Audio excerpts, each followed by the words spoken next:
다 주의 것이니.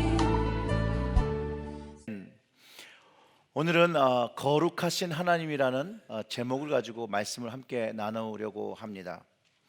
여러분이 가진 그 구약 성경책에는 앞에 5권을 일반적으로 모세오경이라고 부릅니다. 그리고 영어로 말하면 펜타투치라는 거고 부르는데요, 거기에 창세기, 출애굽기, 레위기, 민수기, 신명기가 담겨 있습니다. 이 구약 성경의 5권을 유대교에서는 율법이라고 이야기하고 토라라고 부릅니다. 그중 여러분들이 읽으시는 곳이 어디죠? 어디요? 레위기 맞습니다. 레위기는 모세가 쓴 율법과 제사법에 관한 책입니다. 근데 이 율법에 관한 내용은 출애굽기에도 담겨 있고 민수기에도 담겨 있고 신명기에도 담겨 있습니다. 그렇다면 우리가 레위기를 볼 때 이것이 어떤 주된 내용으로 되었냐라고 질문한다면 이렇게 단순히 정리할 수 있습니다. 레위기의 주된 내용은 거룩하신 하나님과 죄 많은 인간 사이를 회복해야 하는 화해의 지침서, 또는 그 거룩한 관계를 지속하게 하는 지침서라고 쉽게 이해할 수 있습니다. 더 짧게 정리하면 레위기는 거룩하신 하나님과 하는 화해와 관계의 지침서다라고 생각하시면 됩니다. 근데 이 많은 분들이 레위기를 읽으면서 이 제사법이기 때문에 어렵고 재미없고 이해 안 된다라고 많이 말씀을 하십니다.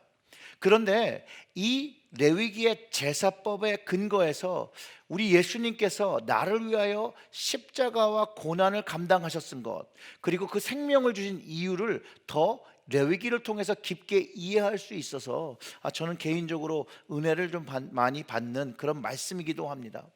레위기 안의 내용은요, 하나님의 백성으로 불림을 받은 이스라엘이 어떻게 하면 이 거룩하신 하나님을 온전히 예배하고 하나님 앞에서 거룩하게 살아가는 방법들을 기록하고 제시하고 있다는 것이에요. 신약의 백성인 우리 그리스도인들도 레위기를 통해서 예수 그리스도의 중재함과 십자가의 제사가 율법의 완성을 이루신 것을 깨달을 수 있고 그것을 경험할 수 있다는 것이에요. 여러분, 구약이 신약의 그림자라는 말을 들어보신 적이 있습니까? 그렇죠? 히브리서 10장 1절의 말씀이 이렇습니다. 우리 다 같이 한번 읽어보겠습니다. 율법은 장차 올 좋은 일의 그림자일 뿐이요 참 형상이 아니므로 해마다 늘 드리는 것 같은 제사로는 나오는 자들을 언제나 온전하게 할 수 없느니라 라고 하는데, 이 말씀에 근거하면 예수님의 십자가와 그 구원의 능력인 그 그림자가 레위기 제사법을 통해서 이해될 수 있다는 거예요. 여러분, 이게 이해되십니까? 다른 얘기로 하면 그 그림자인 레위기를 쫓아서 이 본체를 쫓아가면 결국은 무엇을 만나고 누구를 만난다는 거예요? 예수 그리스도를 만나고 예수 그리스도의 구원, 온전케 하시는 그것을, 거룩해 하시는 그것을 경험할 수 있다는 것이에요. 즉 주님의 십자가는 결국 우리를 거룩하게 하고 성결하게 만드시는 그 제사의 근원인 것을 깨닫게 한다는 거예요. 그래서 레위기도 우리가 하나님 앞에서 거룩하고 성결하게 되는 방법을 제시하며 십자가의 그림자로서 예수님이 이 땅에 오셔서 십자가를 지시며 하시는 일에 대해서 미리 설명하고 있다는 것이죠. 레위기를 읽다 보시면 여러분, 거룩이라는 말이 계속해서 반복되어집니다. 즉 레위기의 전체 관심사가 거룩하신 하나님을 섬기고 예배하는 것에 있고, 거룩하신 하나님을 예배할 인간의 의무가 바로 거룩인 것을, 성결인 것을 가르쳐주고 있으면서 우리가 영적인 삶을 살아갈 때 우리가 관심을 두어야 될 때가 무엇인지를 가르쳐주는 거죠. 즉 거룩이라는 것, 그리고 하나님께서 기뻐하시는 뜻이 바로 하나님의 거룩함을 담는 것에 있다는 것이에요. 거룩하신 하나님을 닮아 성결과 거룩한 모습을 가져야 함을 우리가 이해할 수 있게 됩니다. 근데 실제로 성경 안에는 거룩이라는 말이 많이 반복이 되어집니다. 제가 다 세보지는 못했지만 적어도 600번 이상이 나온다라고 합니다. 이 숫자도 성화하다라는 단어를 포함해서 하면 1000번 이상의, 즉 이 반복하고 있는 이 내용, 우리의 삶의 모습 속에서 거룩하게 살아야 하는 것이 하나님께서 원하시는 뜻인 것을 깨닫게 한다는 것이죠. 가장 좋은 교육을 여러분 뭐라고 그러죠? 반복이라고 하잖아요. 이처럼 성경은 하나님께서 원하시는 것을 끊임없이 반복하고 있다는 거예요. 즉 여러분들이 말씀을 읽으시면서 이거는 또 읽었던 얘기인데 또 다 들었던 얘기인데 하는 그런 이야기들은 정말로 하나님께서 중요하게 생각하셔서 그곳에 하나님의 뜻을 담아놓은 이야기들이 담겨 있다는 것이에요. 오늘 우리가 읽은 본문은 레위기 전체를 포괄적으로 이해할 수 있는 중요 요절입니다. 특별히 44절 다 같이 한번 읽어보겠습니다. 나는 여호와 너희 하나님이라. 내가 거룩하니 너희도 몸을 구별하여 거룩하게 하고 땅에 기는 바 기어다니는 것으로 인하여 스스로 더럽히지 말라. 아멘. 이게 구약의 말씀인데요, 혹시 여러분 중에 예수님을 만나 사는 우리는 더 이상 구약과 별로 관계가 없다, 혹시 이렇게 생각하시는 분이 있지는 않으십니까? 예수님을 만나며 죄의 용서를 받고 구원을 얻었으니 더 이상 몸을 구별할 필요도 없고 거룩하게 할 필요가 없다라고 생각하는 것입니다. 구약이 필요 없다라고 하는 것은. 왜냐하면 구약과 신약은 그림자와 본체의 관계로서 뗄래야 뗄 수 없다라는 것이죠. 그런데 요즘은 어떤 목회자들이 구약의 것 예수님께서 완성하셨기 때문에 필요 없다라고 말씀하시는 분들이 있다라는 거예요. 근데 이분들의 생각은 어떤 논리에서 나오냐면 이 나비라는 것을 통해서 이해를 해서 그래요. 그러니까 쉽게 설명하면, 이분들이 생각하는 걸 쉽게 생각하면 나비, 주님께서 완성하신 것은 누에고체 같은 곳에서 벌레 애벌레로 살다가 완전히 트랜스포메이션을 해서 나비로 거듭났으니 누에고치로 살던 그것은 더 이상 필요 없다라는 그런 논리를 가지고 이야기하는 것이거든요. 논리적으로는 맞는 것 같지만 이게 틀린 생각이라는 거예요. 왜냐하면 주님이 말씀하신 완성이라는 그 뜻은 주님의 말씀으로 이해해야 된다는 거예요.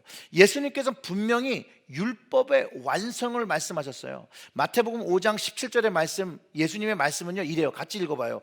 내가 율법이나 선지자를 폐하러 온 줄로 생각하지 말라.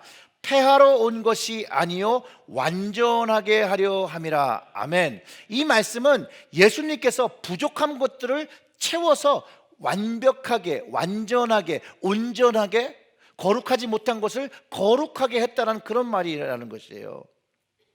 즉 구약을 완성하신 분이 예수님이기 때문에 그 구약이 필요하다는 거예요. 그래서 저는 좀 이걸 쉽게 설명하면 이렇게 생각하면 참 좋을 것 같아요. 구약과 신약의 관계를 활용점정이라는 말로 이해했으면 좋겠습니다. 여러분, 활용점정이란 말이 무슨 말인 줄 아십니까? 이 그림을, 용의 그림을 다 그렸는데 그 용의 눈을 가장 마지막에 그리면서 그 그림을 완성하면서 끝냈다는 거예요. 그러니까 그 눈이 빠져 있으면 미완성이잖아요. 그처럼 가장 중요한 그 눈을 그려 넣으면서 그것이 완성되고 최고의 가치를 있게 하는 것처럼 예수님은 구약의 완성, 활용점정처럼 되어서 그 하나님의, 그 거룩하신 하나님의 구원의 계획을 완성하고 이루셨다, complete 하셨다는 그런 말씀이라는 거예요.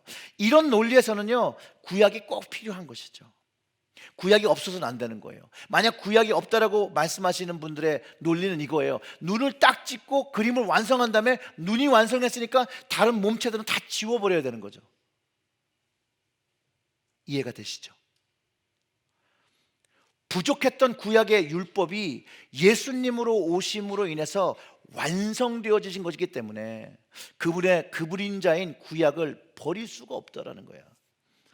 근데 이게 동물의 제사에 대해서는 좀 말아본다면 예수님께서 드리신 그 제사로 더 이상 제사는, 동물의 제사는 필요 없는 것이라는 거예요. 그러나 하나님께 드리는 예배, 그 제사는 여전히 필요하다라는 것이죠. 그럼 무엇을 완성하셨냐? 동물의 제사를 드리고 그 관계성을 맺어가는 그 예배의 가장 중요한 부분이 구약 제사에서는 이루어지지 않았기 때문에 계속해서 동물의 제사를 드리며 하나님과 관계를 회복하던 것을 예수님으로 인하여 거룩하신 하나님께로 나아가는 그 관계를 완성시켜버린 그 예배, 그래서 우리가 드리는 예배가 구약의 제사의 예배가 아닌 신령과 진정으로 드리는 관계성을 맺어가는 예배라는 것이에요. 이 예배를 우리는 우리의 삶을 들여서 드리는 영적 제사가 되어야 되고, 바로 이것이 예수님께서 완성하신 제사이며 우리가 드려야 하는 예배라는 것이에요. 그리고 그것이 거룩이라는 것이죠. 그리고 그것이 거룩하신 하나님께서 기뻐하시는 예배라는 것이에요. 예수님도 우리의 모습이 하나님 앞에 거룩하게 되어야 된다고 말씀하셨어요. 마태복음 5장 48절.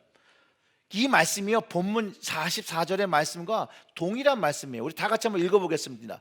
그러므로 하늘에 계신 너희 아버지의 온전하심과 같이 너희도 온전하라 라고 하셨는데, 하나님처럼 온전하여지려면 하나님의 거룩성을 갖지 않고서, 회복하지 않고서, 담지 않고서는 하나님의 온전하심을 나타낼 수가 없다는 것이죠. 이게 예수님께서 가르치신 내용이고, 예수님은 그 하나님의 거룩하심처럼 거룩하시라는 그 말씀을 이렇게 가르치신 거예요. 자, 예수님께서 하나님의 이 말씀을 계속해서 제자들에게 가르치시고 사람들에게 가르치셨으면, 이것이 정말 중요한 것이라면 제자들이 가르친 내용 속에 이 내용이 나와야겠죠. 그렇죠. 그래서 어느 날 제가 제자들의 글들을 찾아보다가 베드로가 이 이야기를 하고 있더라고요. 베드로전서 1장 15절과 16절의 말씀을 참고하면 이렇습니다. 다 같이 읽어보겠습니다. 오직 너희를 부르신 거룩한 이처럼 너희도 모든 행실에 거룩한 자가 되라. 기록되었으되 내가 거룩하니 너희도 거룩할지어다 하셨느니라. 아멘. 똑같은 얘기를 하고 있는 거죠. 오순절 이후에 그리스도인들이 모여서 예배드리며 하나님의 백성으로 살아갈 때 베드로가 크리스천들에게 가르쳐준 내용이 바로 거룩이었다는 거예요. 거룩. 왜 그럴까요? 이것은요, 한 번도 끊어진 적이 없어요. 구약의 말씀 속에서 거룩하신 하나님의 뜻이었기 때문에 그 거룩하신 하나님의 뜻을 안 주님께서 제자들을 가르치셨고 사람들을 가르치셨고, 그 중요한 하나님의 거룩한 뜻을 받은 제자들도 역시 동일한 거룩함을 선포하고 있었다는 것이에요. 하나님의 뜻이 담겨서 전해진 것이라서 그렇다는 거예요. 그리고 이것을 하나님께서 중요하게 여기시는 것이기 때문에 이것이 전달되어지고 가르쳐졌다는 것이에요. 사랑하는 성도 여러분, 그렇기 때문에 우리가 모든 행실에 있어 거룩한 자가 되어야 하는 것은 우리의 선택의 문제가 아니라는 거예요. 하나님 앞에 거룩한 모습을 가지는 건 내가 좋고 하고 싶으면 하고 하기 싫으면 하지 않는 그런 선택의 문제가 아니라, 하나님 앞에 거룩함을 가져야 되는 것은, 이것은 순종의 문제라는 거예요. 순종. 하나님의 말씀을 원하면 순종하고 원치 않으면 안 하는 문제가 아니라, 이것은 거룩은 선택의 문제가 아닌 순종이어야 한다는 거예요. 하나님께서 우리에게 자유의지라는 것을 주셔서 스스로 선택할 수 있는 힘을 주셨어요. 예수님이 이 땅에 오셨을 때도요, 사람들이요 따르기도 했고 안 따르기도 했어요. 결정했다니까요. 예수님을 믿고 안 믿고를 결정했다라는 거예요. 우리 스스로도 우리가 그런 결정을 하고 살아간다는 것이에요. 성경 속에서, 역사 속에서 많은 사람들이 예수님을 따랐다가 떠나갔습니다. 지금은 우리가 다른 현실 속에 사나요? 아니요. 우리는 동일한 삶의 모습 속에서 살아가고 있고 여전히 우리가 선택하며 살아가고 있다는 것이에요. A.W. 토저라는 목사님이 이 거룩에 관해서 이렇게 말씀하셨어요. 우리는 하나님의 가르침을 거부하는 마음을 모두 우리 안에 가지고 있습니다. 그럴 때 우리가 어디로 갈 수 있을까요? 만약 그분의 말씀을 거절한다면 어느 길로 돌아서야 하나요? 우리가 하나님의 말씀의 권위에서 돌아선다면 누구의 권위에 복종해야 하나요? 우리의 실수는 우리가 일반적으로 자기가 좋아하는 사람에게로 돌아선다는 것입니다. 나는 하나님의 말씀과 그 권위에 대하여 옛 방식을 고수합니다. 나는 우리가 하나님의 말씀을 무시하거나 이 명령을 선택적으로 생각한다면 스스로 위험에 빠뜨리는 것이며 장차 올 가혹한 심판을 얻는 것이라 확고히 믿습니다. 라고 하면서 하나님의 말씀에 순종하며 살 것을 권면하고 자신이 순종하지 않은 것에 대해서는 그 결과에 책임지게 될 것이라고 말씀하고 있다는 거예요. 거룩하게 되는 것, 하나님의 뜻이라는 것이죠. 선택하는 것이 아니라는 거죠. 순종하는 것이죠. 둘 다 택하는 것이 맞지만 선택과 순종은 다른 것입니다. 그러면 이제 우리가 하나님의 자녀로 살아갈 때, 거룩하신 하나님을 쫓아 살 때 거룩하게 사는 것이 하나님의 뜻인데, 그러면 어떻게 사는 것이 거룩하게 사는 것을 알아야 거룩하게 살 수 있지 않겠습니까? 여러분, 거룩하게 산다는 뜻이 도대체 무슨 말입니까? 거룩하다는 말을 여러분 어떻게 이해하고 계십니까? 오늘 거룩하다는 그 말을 오늘 본문의 말씀으로 좀 이해해 보겠습니다. 오늘 말씀을 우리가 읽은 말씀에 보면 땅에 기어 다니는 것이 가증하니 먹지 말라고 합니다. 또 그것으로 스스로를 더럽히지 말고 부정하게 하지 말라고 합니다. 사실 이 성경의 말씀을 문자적으로 이해하면 뭘 먹지 말라네요? 땅에 기어 다니는 거, 뱀, 도마뱀, 악어, 지렁이, 곤충 종류 등을 먹지 말라고 하는데, 도대체 이게 무슨 관련이 있는지 한번 좀 생각을 해보시라는 것이죠. 여러분들이 출애굽기를 읽으시면서 거기에는 하나님의 구원의 역사가 있어요. 구원의 기적들이 있어요. 그래서 경험한 이스라엘이 그 하나님의 놀라운 구원의 기적을 경험했다면 그들은 그 삶 속에서 감사와 찬양이 늘 넘치는 행복한 광야 생활을 했었어야 되는데 그렇게 기록하고 있던가요? 아니죠. 이상하리만큼 불평과 불만으로 애굽에 살면 더 좋았을 걸 왜 광야로 나와서 이곳에서 죽게 한다고, 목마를 때 불평하고 배고플 때 원망의 소리를 내었다라는 것이죠. 근데 하나님은 어떻게 반응하셨죠? 그 불평과 원망의 소리에도 하나님은 물을 주시고 만나를 주시고 고기, 메추라기를 주셨다는 거예요. 이것만 보아도 이스라엘 사람들이 광야에서 하나님의 절대적인 도우심을 가지고 먹고 살았다는 거예요. 그렇죠? 그런데 불평하지 않고도 감사하는 마음으로 물과 양식을 구했더라도 하나님은 주셨을 거라는 거예요. 더 기뻐하는 마음으로 이스라엘을 먹이시고 돌보실 그런 하나님이라는 것이죠. 근데 이스라엘의 단점 중에 가장 큰 단점은 하나님과 동행하고 그를 경험하면서도 불구하고 그 하나님을 신뢰하지 않았다라는 거예요. 자, 생각해 보세요. 하나님께서 날마다 하늘에 만나를 주신다라고 약속하셨습니다. 고기를 주신다라고 했고 때때마다 물을 나게 하시는 곳에서 물을 나게 하시고 물을 먹이셨다라는 거예요. 그런데 왜 이스라엘 사람들은 땅에 기는 걸 먹으려고 했을까요? 아니, 먹으려 했으니까 먹지 말라고 한 거 아니에요.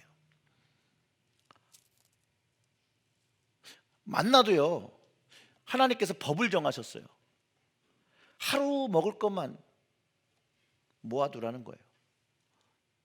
그리고 제7일에는 만나를 가지지 못하니까 제6일에 이틀치를 모아두라고 하셨습니다. 그런데 이런 것들을 공급하시며 사는 이스라엘 백성이었는데 이들은 그 하나님을 신뢰하지 못합니다. 하루치를 모두 다음날 주실 하나님을 신뢰하지 못하고 더 많이 모으는 거죠. 또 안식일을 준비하기 위해서 이틀치를 모으라고 했는데 모으지 않았던 사람들이 있었습니다. 어떻게 됐죠? 하루 이상을 것을 모은 사람들은 그 만나에 벌레가 생기고 냄새가 나서 먹을 수가 없었고, 안식일엔 나가서 구하여도 구할 수도 없었다는 거예요.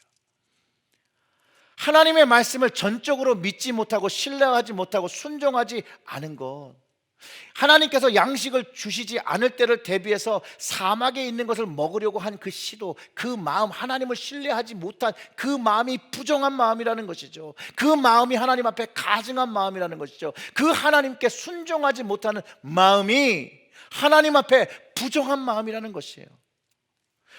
생각해 보세요. 그 하나님을 신뢰하며 먹이시는 하나님을 신뢰하는데 기어 다니는 것을 잡을 필요가 없잖아요. 그것을 가르쳐 주시는데 이스라엘 백성은 그리하지 않았다라는 거예요. 이스라엘 백성은 하나님을 신뢰하지 않았다라는 거예요. 예수님께서도요 이런 말씀을 하십니다. 마가복음 7장 11절에 이렇게 얘기하십니다. 너희가 악한 자라도 좋은 것으로 자식에게 줄 알거든. 하물며 하늘에 계신 너희 아버지께서 구하는 자에게 좋은 것을 주시지 않겠느냐. 하나님을 신뢰하는 사람은 하나님께서 응답하시는 것을 경험한다라고 예수님께서 가르쳐주고 계시다라는 것이에요. 자, 여러분, 신뢰가 없기 때문에 순종할 수 없다라는 거예요. 신뢰가 있으면 순종하면 돼요. 그냥 그걸 하면 되는 것이죠. 그리고 이 순종이 없으면 거룩하신 하나님과 함께 동행할 수 없다라는 것이에요. 신뢰와 순종 위에 우리가 기도할 때 주님께서 말씀하신 받을 수 있고 찾을 수 있고 열려짐을 경험할 것이라고 가지고 그 말씀을 경험한다라는 거예요. 여러분들이 다 잘 아시는 마태복음 7장 7절과 8절의 말씀인데 함께 같이 읽어보겠습니다. 구하라 그리하면 너희에게 주실 것이요, 찾으라 그리하면 찾아낼 것이요, 문을 두드리라 그리하면 너희에게 열릴 것이니 구하는 이마다 받을 것이요, 찾는 이마다 찾아낼 것이요, 두드리는 이에게는 열릴 것이니라. 아멘. 여러분, 주님의 말씀을 믿으면 액션, 그 순종이 있을 때 이것들을 경험한다라고 가르쳐 주고 있다라는 거예요. 그 거룩하신 하나님, 우리에게 거룩을 요구하시는 그 하나님께서 그 하나님을 우리가 신뢰하고 그분께 그 말씀에 순종하며 나아갈 때 그 모습이 바로 거룩해진 모습이라는 거예요. 세상 사람들은 하나님을 신뢰하지 않고 하나님의 말씀에 순종하지 않는데, 하나님의 그 거룩함을 경험한 백성은 거룩해질 때 하나님의 말씀을 신뢰하고 하나님의 말씀을 순종한다는 그거가 바로 거룩해진 모습이라는 거예요. 그리고 이 거룩해진 모습이 계속해서 지속되려면 그 거룩하신 하나님을 바라보고 살 때 우리는 그 거룩함을 가지고 살아간다는 거예요. 즉 하나님을 바라보고 사는 삶, 위를 바라보고 사는 것을 우리가 기억해야 합니다. 즉 위를 바라봄으로 하나님을 바라고 주님을 바라보고 그분들이 하신 일들을 내 삶 속에 기억하며 사는 것, 그 하나님을 바라며 그분을 닮아가는 삶을 살아간다는 것이죠. 구약을 통해서도 하나님의 거룩함은요 도덕적 영적 완전함을 표방하고 있습니다. 그래서 그 말씀 속에도 자비와 용서와 사랑과 인내와 친절과 순결함이 절대적인 완벽함으로 거룩함으로 represent 되고 있다는 거죠. 표현되고 있다는 것이죠.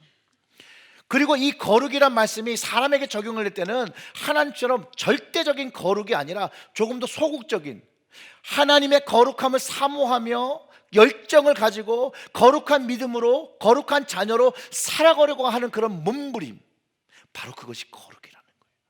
그때 하나님의 초월적인 거룩하심을 우리의 인생 속에서 경험하게 된다는 거예요. 여러분, 이스라엘의 모든 사람들이요 광야에서 모두 하나님을 원망하지는 않았어요. 원망한 사람도 있었고 원망하지 않은 사람도 있었어요. 하나님을 경외한 사람들도 있었어요. 어떤 사람이었냐면 그들의 천막에 임하시는 하나님의 영광을 경험하고 하나님을 경외하고 두려워한 사람들, 그들은 하나님께 순종했던 사람들이 있었습니다. 이들은요, 그것을 통해서 하나님의 자비를 배우고 용서를 배우고 사랑을 베풀고 인내하며 친절함과 신앙의 순결함을 가지고 살았습니다. 그 예가 바로 모세예요. 그렇게 원망하고 불평하는 사람들을 향해서 하나님께서 벌을 하시겠다라고 말씀하실 때 이 모세가 이 이스라엘 백성을 위해서 기도해 주잖아요. 간구해 주잖아요. 중보해 주시잖아요. 예수님의 모습을 보여주죠. 예수님도 동일하게 하나님의 거룩성과 그 거룩한 나라, 거룩하신 그 하나님을 사람들에게 가르쳐 주시는데 그냥 말로 가르쳐 주신 것이 아니라 그의 인생을 들여서, 그의 생명을 들여서 우리에게 가르쳐 주고 계시다라는 거예요. 원수를 사랑하고 핍박하는 사람을 위해서 기도하라고 하신 주님께서 그 몸을, 그 생명을 주심으로 말미암아 우리에게 어떻게 하면 거룩하게 되는 것, 그것을 가르쳐 주고 계시다라는 거예요. 하나님의 거룩한 성품, 그 사랑과 용서와 인내와 순결함을 가지며 하늘에 계신 아버지의 자녀가 되는 것이라고 가르쳐주고 있다는 거예요. 불의한 자에게도 기회를 주시는 하나님, 악한 자에게도 긍휼을 베푸시는 하나님인 것을 예수님께서 가르쳐주시며 그 하나님을 닮으라고 하며 그가 바로 그 십자가를 지며 우리의 하나님은 여전히 거룩하지 않은 우리들을 거룩하게 하시려고 하신다라고 십자가를 통해 생명을 주며 얘기하셨다라는 거예요. 사랑하는 성도 여러분, 하나님의 사랑은요, 아들을 희생시키면서 치룬 그 아픈 사랑을 우리에게 주셨어요. 주님이 우리에게 보여주신 그 사랑은요, 자신의 생명을 죽이기까지 자기가 아픔을 감당하면서 보여주신 아픈 사랑입니다. 주님의 십자가가 그 거룩한 사랑이 아픔과 힘듦과 어려움으로 우리에게 전해진 사랑이라는 거예요. 하나님의 사랑은 그냥 달콤한 사랑이 아닙니다. 희생과 순종의 사랑, 이게 구분되어진 이 거룩한 사랑이라는 것이에요. 그것을 위해서 먼저 주님이 하나님을 바라보셨다는 거예요. 십자가에서 자기의 생명을 하나님께 맡겼다라는 것이에요. 하나님 아버지를 신뢰하며 하나님 아버지의 뜻을 순종하며 자기의 생명을, 자기의 영혼을 하나님께 맡겼다라는 것이에요. 그때 하늘의 생명이 이제 3일 뒤에 부활의 생명으로 증거되기 시작하는 거예요. 그 주님, 하나님을 신뢰하고 순종한 주님께서 우리에게 하나님께서 온전케 하시는, 거룩케 하시는 이 십자가와 부활의 능력을 경험하는 문을 열어주셨다는 거예요. 이제 우리는 그 주님을 바라보는 것입니다. 주님께서 하신 그것, 주님이 아버지 하나님을 순종하시고 신뢰하셨던 그 모습을 보며 우리도 하나님을 신뢰하고 주님을 신뢰하고 우리의 생명을 주님께 맡기고 주님께로 나아가는 것이라는 거예요. 그리고 그것이 우리가 할 수 없는 것을 도울 수 있도록 주님께서 보혜사 성령님을 구해 주셨고 그 보혜사 성령님께서 우리와 함께 하시며 우리가 그것을 할 수 있게 도와주시고 계시다라는 것이에요. 거룩한 하나님을 닮을 수 있도록 예수님께서 지금 하나님 우편에서 우리를 위하여 간구하시고 그 성령님께서 우리와 함께 하시며 탄식하시며 하나님이 원하시는 거룩함을 회복하기를 원하고 온전하심을 회복하기를 원하며 우리를 위하여 간구하고 계시다라는 것이에요. 그 성령님을 경험하며 그 주님을 경험하고 갈 때 우리는 하나님을 바라보기 시작한다라는 거예요. 그때 하나님을 바로 깨닫고 그분의 말씀을 신뢰하고 이제 행동하기 시작한다라는 거예요. 성경은 믿지 않는 사람들이 성령님을 쫓아 살면 믿지 않는 사람들이 성령님을 쫓아 살지 않는다라고 하고요, 믿는 사람들이 성령님을 쫓아 산다고 그래요. 그러면 육체의 욕심을 끊어낸다라고 얘기합니다. 그 이야기는 뭐냐면요, 오늘 본문 속에 담긴 땅에 기는 것에 우리의 눈을 두고 살지 않는다라는 거예요. 하늘을 바라보고 하늘의 열매를 맺기 위해서 살아간다는 것이에요. 이 성령의 열매를 갈라디아서 이렇게 얘기합니다. 오직 성령의 열매는 사랑과 희락과 화평과 오래 참음과 자비와 양성과 충성과 절제니 이 같은 것을 금할 법이 없다라고 합니다. 바로 하나님께서 거룩하게 하신 자들에게 나타나는 열매입니다. 사랑하는 성도 여러분, 사랑을 할 수 있어서 하는 사랑이 아니라 할 수 없을지라도 하나님의 그 거룩한 사랑을 경험했기 때문에 이제 그 거룩하신 하나님 아버지를 닮아 살아가려고, 그 사랑하려고 몸부림치며 사는 것, 그것이 거룩한 삶의 모습이라는 것이에요.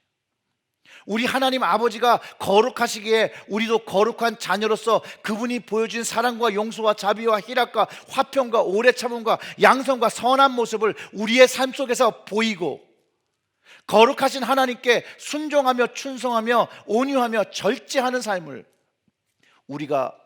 우리에게 맡겨진 일터에서, 가정에서 열매 맺으며 살아야 하는 것, 바로 그것이 거룩하게 되는 것입니다. 사랑하는 성도 여러분, 거룩하신 하나님과 살아 역사하시는 그 하나님과 생명의 주 되신 그 주님과 동행하시는 삶 살아가시기를 주님의 이름으로 축원합니다. 우리 다 같이 기도하겠습니다.